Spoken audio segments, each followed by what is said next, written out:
اگر ہمیں کوئی شخص کہتا ہے کہ شب برات کو اٹھ کے نفل نہ پڑھو، تو بھائی نفل ہم نے پڑھنے اللہ کی رضا کے لیے، ہمیں کسی بندے سے ڈگری لینے کی ضرورت نہیں، نہ تو ہمارے اور رب کے درمیان معاذ اللہ کوئی وسیلہ ہے کہ تو کہے گا تو پڑھیں گے، جب دل کرے گا پڑھیں گے، اور جتنے دل کرے گا پڑھیں گے۔ ہم تو نفل کہہ رہے ہیں اس کو، ہم نے کب کہا ہے ضروری ہے جو عشاء پڑھ کے سو جائے فجر تک سویا رہے، ہم اس کو گناہگار نہیں کہہ رہے، لیکن یہ ضرور کہیں گے کہ گولڈن چانس مس کر دیا اس نے چانس مس کیا ہے، یہ تو اللہ کی رحمت کا موقع تھا۔ حضرت سیدہ عائشہ صدیقہ رضی اللہ تعالی عنہا ارشاد فرماتی ہیں کہ شعبان کی 15ویں رات تھی، یعنی شب برات کی رات، فرماتی ہیں شعبان کی 15ویں رات تھی، میں نے اچانک نظر ڈالی تو حضور میرے بستر میں تھے، پھر میری نظر پڑی تو حضور نہیں تھے، میرے دل میں گمان آیا، خیال آیا کہ شاید کسی اور زوجہ کی طرف حضور کا میلان طبع ہو گیا ہو، وہاں تشریف لے گئے ہوں۔ فرماتی میں اٹھی باہر گئی تو نبی کریم علیہ السلام جنت البقیع میں تھے، قریب ایک جگہ پہ حضور دعائیں مانگ رہے تھے۔ فرماتے میں گیا تو حضور فرمانے لگے ابو بکر کی بیٹی تو نے کیا گمان کیا کہ اللہ کا رسول تیری حق تلفی کرے گا؟ عرض کی حضور آپ مالک ہیں، کہیں اور جانا چاہیں تو میری طرف سے پابندی نہیں۔ کہتی ہے وہاں کھڑے کھڑے میرے رسول کریم نے بیان فرمایا، یہ ترمذی کے لفظ ہیں، حضور نے فرمایا عائشہ یہ شعبان کی 15ویں رات ہے، مدینے میں سب سے زیادہ بکریاں بنو کلب کا قبیلہ پالتا تھا، فرمایا آج کی رات بنو کلب کے قبیلے کی بکریوں کی تعداد کے مطابق اللہ میری امت کے لوگوں کی بخشی فرما دے گا۔ یہ وہ رات ہے۔ جناب عائشہ صدیقہ رضی اللہ تعالی عنہ نے بات رات کو سنی تنہائی میں نبی پاک سے، رات کو تنہائی میں حضور سے سنی، سویرے جناب عائشہ نے کل امت کو بتائی۔ اگر یہ بات اہمیت والی نہ ہوتی تو بی بی صاحبہ آگے روایت کرتی، یہ کتابوں میں آتی، یہ لوگوں کو بتاتی۔ حضرت عائشہ نے روایت کیا اور مولا علی شیر خدا نے تو کھل کے کہا، ابن ماجہ میں حضرت علی سے پیار کرنے والوں کے لیے الگ عنوان، مولا علی نے کھل کے فرمایا شعبان کی 15ویں رات کو رات عبادت کرنا اور سویرے روزہ رکھنا۔ حضرت علی کا لفظ بائی نہیں سیاستہ میں، رات کو روز عبادت کرنا، دن کو روزہ رکھنا۔ ویسے تو رب کریم ہر روز تہجد کے وقت پہلے آسمان پر نزول اجلال فرماتا ہے اور لوگوں کو فرماتا ہے کوئی بخشش مانگنے والا، اور فرمایا ہر روز تہجد کے وقت یہ اعلان ہوتا ہے، پر شب برات کو نا شروع رات سے یہ اعلان شروع ہو جاتا ہے۔ ادھر دیکھو میری طرف، مغرب سے اعلان شروع ہو جائے گا۔ اللہ کرے آپ کو سمجھ آئے، اللہ کرے آپ کو، اور بھائی یہاں بار لوٹ سیل لگ جائے، یہاں ابھی سیل لگ جائے، 5000 والا جوڑا 1500 میں، تو رش ختم ہوگا۔ اور بھائی اگر یہ لگ جائے، چلو یہ تو دور کی بات ہے نا، ہم تو لنگر والے لوگ ہیں، اگر لنگر کا اعلان ہو جائے کہ بڑا تگڑا ہے، بڑا تگڑا، ہمارے ہاں تو شادی کی روٹی کھلتی ہے تو لوگ آخری روٹی سمجھ کے کھاتے ہیں، شاید اللہ ماشاءاللہ یہ آخری ہے، اس کے بعد نہ ملے گی۔ جب اعلان ہوتا ہے اور دعوت ہوتی ہے کہ کھلا ہے جی کھاؤ، کیا حشر ہوتا ہے، کیا انداز ہے۔ مولا علی شیر خدا حدیث روایت کرتے ہیں، رنگ کیا ہے؟ فرمایا باقی راتوں میں نا تھوڑا سا پیکج ہوتا ہے، تھوڑا سا، آخری حصے میں رات کے شب برات کو نا رات چڑھتے ہی اللہ پہلے آسمان پر جو اس کی شان کے لائق ہے نزول جلال فرماتا ہے، اور پہلا جملہ یہ فرماتا ہے کوئی معافی مانگنے والا؟ اللہ کرے آپ کو سمجھ آئے، یعنی معافی دینے والا کہہ رہا ہے چلو آؤ ادھر آؤ، ذرا معافی مانگو، میں معاف کرنے آیا ہوں، مانگو معافی، ہے کوئی معافی مانگنے والا؟ معاف کر دیں گے۔ اور آپ فرماتے ہیں ہے کوئی رزق مانگنے والا؟ وہ جو بڑی درخواستیں دیتے پھرتے ہیں نا مختلف اداروں میں، وہ ایک درخواست نا کل شب برات والی رات بھی دے۔ اللہ کرے آپ کو سمجھ آئے۔ وہ جو کہتے ہیں نا بڑی بڑی کمپنیوں میں نے اپلیکیشن جمع کرائی ہے تو کہیں کام نہیں بن رہا تو نسخہ دے رہا ہوں، ایک اپلیکیشن کل رات بھی جمع کراؤ انشاءاللہ کام بن جائے گا۔ اور میں نہیں کہہ رہا، مولا علی شیر خدا فرما رہے ہیں، اور وہ خود نہیں فرما رہے، وہ نبی پاک کا فرمان نقل کر رہے ہیں، اور وہ رسول اللہ صلی اللہ علیہ وسلم کی بات نہیں بیان کر رہے، وہ کہتے ہیں رب فرماتا ہے کوئی روزی مانگنے والا؟ سارے سیٹھوں، نوابوں، جاگیرداروں کے پاس جا جا کے تھک گئے ہو، ایک دن میرے کہنے پر، ایک رات، ایک دیہڑی ذرا شب برات والی لگا کے تو دیکھو۔ پر شرط یہ ہے کہ یقین کامل ہو، ارادہ یہ، مطلب اللہ معاف کرے، آپ نے ناراض نہیں ہونا، لیکن وہ ماحول اس طرح کا ہے کہ شب برات کو ایک دو ساتھی کو کہا رات کو عبادت کر کہتے جی وہ تو ٹھیک ہے پر سویرے چھٹی نہیں، کام کرنا ہے. یعنی رب کہہ رہا ہے کہ تو آ جا شب برات کی رات، جو مانگے گا وہ تجھے. لیکن یہ ادھر نہیں توجہ کر رہا، یہ کہتا ہے سویرے 10 بجے دکان نہ کھلی تو مشکل ہو جائے گی، دفتر نہ گیا تو حالات آپ دیکھیں ذرا. اب جب یقین اس طرح کا ہو تو پھر تو بھائی ساری زندگی اداروں میں درخواستیں دینی ہے. پھر آپ جیسا آپ کا مزاج ہوگا، اللہ تعالیٰ تو بندے کے گمان کے قریب ہے. تو میرے رسول پاک علیہ السلام نے ہمیں یہ میسج دیا، پیغام دیا، فرمایا اس رات جو اولاد مانگے گا رب اسے بھی عطا فرمائے گا. اس رات جو اللہ سے بخشش مانگے گا اللہ اسے بھی دے گا. اس رات جو رب کریم سے عزت مانگے گا اللہ اسے بھی عطا کرے گا. شارحین نے لکھا اس رات جو رب سے پردہ پوشی مانگے گا اللہ اسے پردہ پوشی بھی عطا کرے. جو جنت کا سوالی ہوگا رب اپنے فضل سے عطا فرمائے گا. کوشش فرمائے، کوشش فرمائے.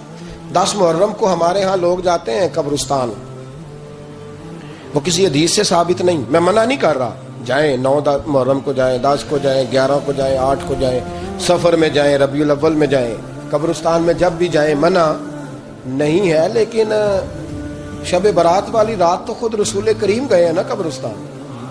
اب جو بات میں نے سمجھانی ہے اس کو سمجھیں. نبی پاک کی والدہ کا مزار نہیں ہے وہاں جنت البقیع میں. حضور کے کوئی بھائی بہن، حضور کیا کرنے گئے؟ امت کی بخشش کے لیے گئے. شب برات کی رات لالچی نہ بنے کہ صرف میں نے اپنے لیے روزی مانگنی ہے، کل امت کے لیے مانگے رب کریم سے. مانگے اپنے بھائی کے لیے، مانگے اپنی بہن کے لیے، مانگے اپنے بیٹے کے لیے، مانگے اپنی بیٹی کے لیے، مانگے اللہ کریم. یہ مانگنے کی رات ہے. پچھلی راتی رحمت رب دی کرے بلند آوازہ، بخشش منگن وارے کارن کھلا جے دروازہ. آئیں اللہ کی بارگاہ میں اس رات کو کھل کے دعا مانگے. قبرستانوں میں نا کچھ قبریں ایسی ہیں کہ جو بتاتی ہیں کہ سالوں بیت گئے ہیں کوئی آیا نہیں. کچھ قبریں بتاتی ہیں. اور کچھ بڑے قبرستان بڑے شہروں میں ایسے بھی ہیں کہ جن کا گورکن کہتا ہے کہ مجھے کمیٹی نے کہہ دیا ہے جہاں 4-5 سال کوئی نہ آئے وہاں نئی قبر بنا دیا کرو. وہاں نئی قبر بن جاتی ہے معاذ اللہ. او بھائی کچھ ہیں ایسے، کچھ ہیں.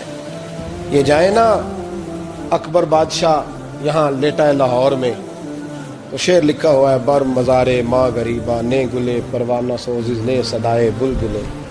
فارسی کا مقولہ لکھا ہے اس کی قبر پہ، کہتا ہے میں وہ غریب ہوں. اعلیٰ بادشاہ ہے مقبرے میں لیٹا ہے، کہتا ہے میں وہ غریب ہوں کہ نہ یہاں کوئی پروانہ آتا ہے نہ بلبل آ کے گیت گاتی. کوئی آتا ہی نہیں، کوئی فاتحہ نہیں پڑھتا، کوئی فاتحہ نہیں پڑھتا. او بھائی کئی قبریں ایسی ہیں جن پہ سالوں بیت گئے کوئی لوٹا نہیں.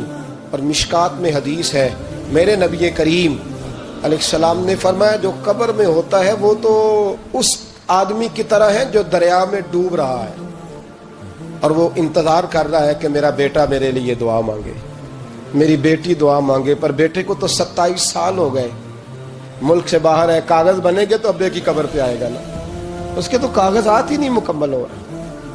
وہ بیٹے کو تو مشکل ہے بڑی، وہ تو کاغذات نہیں بن رہے. وہ تو دولت کا مطالبہ پورا ہوگا تو جبھی وہ کام ہوگا نا.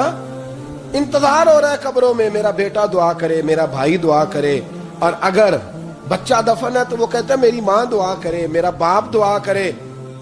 کوشش کریں شب برات بعد از مغرب یہ رواج پیدا کریں. یہ رسول اللہ کا طریقہ ہے صلی اللہ علیہ وسلم. قبرستان میں جائیں اور جا کر کے وہاں اللہ تبارک و تعالیٰ سے دعا مانگیں کہ یا اللہ جو اس قبرستان میں لیٹے ہیں وہ بھی، اور جو آج تک کلمہ پڑھنے والے دنیا سے گئے وہ بھی، اور جو قیامت تک جائیں گے وہ بھی. اے اللہ تو سب کی بخشش فرما دے. اللہ کی رحمت کو محدود نہ کریں کہ صرف مجھے بخش دے، اسے کہیں یا اللہ کل کی بخشش فرما. ساری امت کے لیے دعا کریں. شب برات کی رات نفل پڑھیں. ہمارے ہاں محفل ہوتی ہے ہر سال الحمدللہ، بڑے شوق سے بڑا خوبصورت ہم اہتمام کرتے ہیں. لیکن میں اکثر دوستوں سے کہا کرتا ہوں کہ جن کو اکیلے میں نفل پڑھنے میں مزہ آئے وہ اکیلے میں پڑھیں. کتنی کھلی بات کر رہا ہوں. میں پابند نہیں کر رہا کہ آپ یہاں آئیں گے محفل میں آئیں گے ضروری ہے. بھئی آپ کو اکیلے میں مزہ آتا ہے نا. کچھ لوگ تنہائی میں ہو تو دل زیادہ لگتا ہے، وہ تنہائی میں کریں اللہ اللہ کوئی حرج نہیں. لیکن کچھ ایسے ہیں کہ نعت سنتے ہیں تو دل نرم ہوتا ہے، تقریر سنتے ہیں تو دل نرم ہوتا ہے، تو جن کا اس طرح نرم ہوتا ہے وہ مسجد میں آئے، بات سنے۔ کچھ کو سب کے بیچ بیٹھ کے رونا آتا ہے۔ حضرت سعدی شیرازی فرمایا کرتے تھے کچھ لوگوں کے آنسو مجھے رلا جاتے ہیں، فرماتے ہیں کچھ کی آنکھیں دیکھ کے رو پڑتا ہوں، لہذا میں جب بھی ذکر کرتا ہوں محفلوں میں بیٹھ کے کرتا ہوں، تنہائیوں میں مجھ سے نہیں ہوتا، تو جس سے نہیں ہوتا وہ آئے نا، مسجد میں آئے، رات عبادت کرے۔ کل مغرب سے پہلے پہلے کام سمیٹ لے سارے، اور مغرب کے بعد یہ رات شروع ہوگی، مغرب کے بعد ایک چھٹی کر لو اللہ رسول کے لیے، کر لیں گے انشاءاللہ تعالی ایک چھٹی۔ اور توبہ کی رات ہے یہ، توبہ کرنی۔ توبہ کس کو کہتے ہیں؟ توبہ کا معنی ہے پچھلے گناہ پر پچھتانا، شرمسار ہونا، کہتے نہیں اے کاش میں نہ کرتا، اور وہ لفظوں میں نہیں، جملوں میں نہیں، توبہ رٹی رٹائی نہیں، شرمسار ہونا اور آئندہ گناہ نہ کرنے کا پکا ارادہ کرنا، اس کا نام توبہ ہے۔ دیکھیں اللہ تعالیٰ فضل کرے، میں نے پچھلے سال کہا تھا پھر کہتا ہوں، مسجدوں سے نا شب برات کی رات، شب قدر کی رات چیخوں کی آوازیں آتی ہیں، لوگ اتنا روتے ہیں نا، رونا چاہیے، کم روتے ہیں زیادہ رونا چاہیے، لیکن سوال یہ ہے کہ اتنا زیادہ لوگ شب برات کی رات روتے ہیں، کیا پھر سویرے بددیانتی ختم ہو جاتی ہے؟ جو رات مسجد میں کھل کے رو کے آیا ہے اس کا پروگرام ہے نا کہ اب ملاوٹ کبھی نہیں کرے گا، اب گاہکوں سے جھوٹ کبھی نہیں بولے گا، اب وہ بددیانتی کا معاملہ کبھی نہیں کرے گا، لیکن رات روتا بھی رہے اور سویرے پروگرام یہ ہو کہ میں نے پھر لوگوں کو فریب دینا ہے، داؤ لگانا ہے، تو اس نے توبہ کیا رات کے، یہاں بس یہ ایکٹنگ کر کے لوٹ آیا، یعنی بڑی سجا بنا کر کے سوار کر کے رات توبہ کی۔ کیا مطلب ہے توبہ کا؟ کہ توبہ آپ نے کی۔ حضرت حسن بصری سے کسی نے کہا توبہ کیا ہے؟ فرمانے لگے توبہ یہ ہے کہ جس گلی سے رب نے تجھے منع کیا ہے دوبارہ پھر تو اس گلی میں نظر نہ آئے، تو نظر ہی نہ آئے، اور جس جگہ جانے کا رب نے تجھے حکم دیا ہے پھر تو دوبارہ وہاں سے غیر حاضر نہ ہو۔ اگر یہ پروگرام ہی نہیں، ارادہ ہی نہیں، بچے ایک تو مجھے کہنے لگے کل حضرت صاحب توبہ کے موضوع پر ہم نے گفتگو کرنی ہے تو کوئی باب بتائے کہاں پہ ہے، کچھ بچے شاگرد ہیں، کچھ مسجدوں میں جمعہ پڑھاتے ہیں، ایک نے مجھ سے کہا، تو میں نے کہا بیٹے پہلے مسجد میں جاؤ، 2 نفل پڑھو، توبہ کرو، توبہ کا ارادہ بناؤ، یہ رسم نہیں ہے۔ وہ نعت خان بھی تو توبہ کر لینا جو شب برات کے دن لوگوں کو توبہ کرانے آیا ہے اور 25,000 کا سودا کر کے آیا ہے، تو آج اس کام سے تو توبہ کرنا، یہ نوٹ پھکوانے سے تو توبہ کرنا، یہ رسم ہے؟ ساری رات توبہ توبہ توبہ توبہ، یہ کیا معنی ہے اس کا؟ کیا مطلب کرے؟ امام غزالی فرماتے ہیں کہ ایک آدمی بادشاہ کا گارڈ تھا، سپاہی تھا، اس کا پہرے دار تھا، نگرانی کرتا تھا، بڑی وفاداری سے نوکری کرتا رہا، بادشاہ نے اسے تنخواہ کے علاوہ بھی بڑا نوازا، اسے بادشاہ نے بڑے الاؤنسز دیے، بادشاہ نے بڑا کچھ دیا، مکان دیا۔ کچھ سالوں کے بعد بادشاہ کو پتا چلا کہ یہ میرے لیے نہیں آتا تھا، اس کی تو میری کنیز پر نظر تھی، اس نے تو رات کی ڈیوٹی اس لیے لگوائی تھی کہ کنیز پر نظر تھی۔ تو امام فرماتے ہیں کہ بتاؤ پھر وہ بادشاہ اس کے ساتھ کیا سلوک کرے گا؟ وہ کیا سلوک کرے گا؟ تو لوگ کہنے لگے حضور لگتا یہ ہے کہ وہ نا 4-5 حصوں میں کاٹ کے تو کتوں کے آگے پھینکے گا۔ آپ فرمانے لگے میرا رب تو بڑا ہی قریب ہے، وہ تو ایسے نہیں کرتا، لیکن بتلاؤ اگر اسے پتا چلے کہ یہ رسم کے لیے آیا ہے، اس کی تو نظر ہی مال پہ ہے، یہ تو سویرے بدلے گا نہیں، یہ تو دھوکہ دے رہا ہے، یہ تو توبہ کرنے آیا ہی نہیں، اس نے تو ڈھونگ رچایا ہے، اسے تو پہلے سے خبر ہے، تو پھر تم کیا امید رکھتے ہو؟ پھر کیا رویہ رکھتے ہو؟ شب برات کی رات دھاڑے مار مار کے رونا اور صبح اسی طرح دھوکہ دینا، اسی طرح فریب کرنا، اسی طرح جھوٹ بولنا، اسی طرح بددیانتی کرنا، اسی طرح لوگوں کو لوٹنا، تو یہ رسم نہیں ہے توبہ۔ توبہ تو بدل جانے کا نام ہے، توبہ تو پھر سنور جانے کا نام ہے۔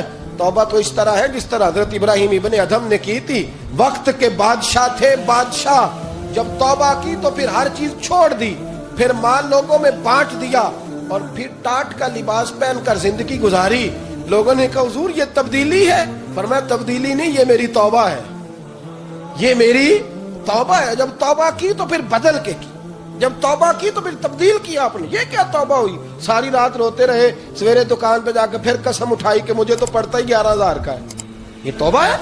تو آپ نے اور میں نے توبہ کرنی ہے تو انشاءاللہ تعالیٰ اس طرح کرنی ہے کہ پھر 15ویں شعبان کو بدل جائے۔ یہ جو موقع آتے ہیں نا شب برات کے، شب قدر کے، یہ بنیادی طور پر اللہ تعالیٰ کی طرف سے دی ہوا موقع ہوتا ہے کہ چلو تمہیں چانس دیتے ہیں، تمہیں چانس دیتے ہیں، پابندی کوئی نہیں، لیکن رب کی طرف سے نا موقع ملتا ہے، چلو تمہیں ایک موقع دیتے ہیں، چلو اپنے آپ کو کلیئر کر لو، تمہیں موقع دیتے ہیں۔ یا اللہ کیا کرے؟ کچھ بھی نہیں، آ کے نا سچے دل سے 2 رکعتیں پڑھ کے توبہ کرو، عرش کا مالک پچھلے سارے ہی معاف کر دے گا۔ کچھ بھی نہیں، آؤ موقع ہے۔ ان لوگوں کی باتوں پہ نہ جائیں جو بلا وجہ پریشان کرتے ہیں۔ ہمیں بھی روز ہی سوال آتے ہیں، دل نہیں کرتا، کچھ باتیں ایسی ہیں جو کرنے کو طبیعت نہیں چاہتی، میں کروں گا بھی نہیں۔ لوگوں کو شب برات کا حوالہ بھی نہیں مل رہا، حالانکہ ترمذی شریف میں حدیث موجود ہے، صحاح ستہ کی روایت ہے، ترمذی میں موجود ہے۔ پہلے کہتے ہیں صحاح ستہ سے دکھاؤ، جب صحاح ستہ سے مل گئی تو اب اور کدھر جانا ہے؟ اور ابن ماجہ میں موجود ہے مولا علی کی روایت، اور ذرا ترتیب دیکھیے گا، یہ ترمذی کی حدیث ہے، امام ترمذی نے تو پورا باب باندھا ہے 15ویں شعبان پر، پورا باب۔ اب تمہاری مرضی ہے، اگر تم نئی بات کو سمجھنا چاہتے۔ اور مجھے پتا کیوں یہ شب برات کیا لگتا ہے، مجھے کبھی کبھی یوں لگتا ہے کہ رب فرماتا ہے کہ رمضان سے 15 دن پہلے ہی پکی سچی توبہ کر لے، تیاری کر، پاک صاف ہو جا، تاکہ جب رمضان آئے نا تو پھر تجھے پاک ہونے کی ضرورت نہ پڑے، بس پھر تو آتا جائے اور میں تیرے اوپر رحمت نچھاور کرتا جاؤں۔ بس تو پہلے ہی تیاری کر، 15 دن پہلے، 14 دن پہلے تیار ہو جا۔ کل رات اپنے آپ کو ذہنی طور پر تیار کریں، بچوں کو تیار کریں، گھروں کو تیار کریں۔ اب جب مہمان آتے ہیں نا بڑا کچھ کرتے ہیں، شب برات آئے تو مصلی ایک دفعہ دھویا کریں، ایک دفعہ مصلی دھویا کریں۔ فرش دھوتے ہیں نا، مہمانوں نے آنا ہے تو ایک کمرے کا فرش دھو کے صاف کریں کہ خواتین نے یہاں ساری رات نماز پڑھنی، یہ ارادے بنائیں۔ جس طرح آپ کہتے ہیں نا رات کو سفر کرنا ہے تو دوپہر میں تھوڑا آرام نہ کر لوں تو کل دوپہر میں آرام کر لیں، تاکہ رات کو رب رب کرنا آسان ہو جائے، اللہ کی بارگاہ میں بیٹھنا آسان ہو جائے۔ مکمل طور پر ذہنی طور پر اپنے آپ کو تیار کریں۔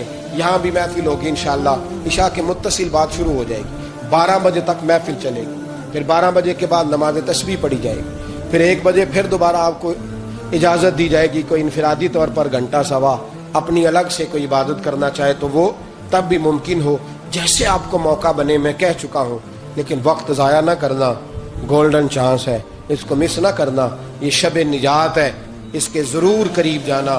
رب کریم سمجھنے کی توفیق عطا فرمائے۔ آخر دعوایا ان الحمدللہ رب العالمین۔ کافر اسی پچ ہو گیا